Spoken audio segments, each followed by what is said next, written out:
Regardez cette carte du taux de pauvreté.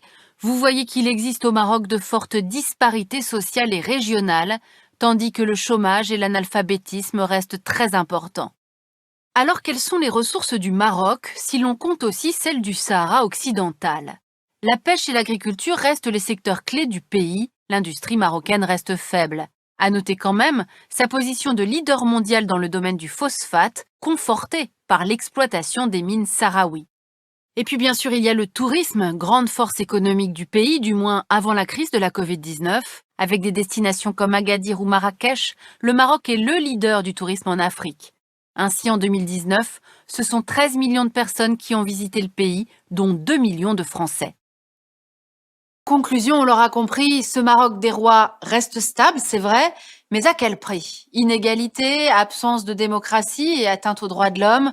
Le compte n'y est toujours pas. Enfin, sur le plan diplomatique, Mohamed VI a rejoint à la fin de l'année 2020 le nouvel axe de ces pays arabes qui affichent désormais leurs relations avec l'État d'Israël, obtenant en échange des diplomates de Donald Trump la reconnaissance du Sahara occidental comme faisant partie du royaume marocain. Reste à savoir maintenant ce qu'en fera Joe Biden.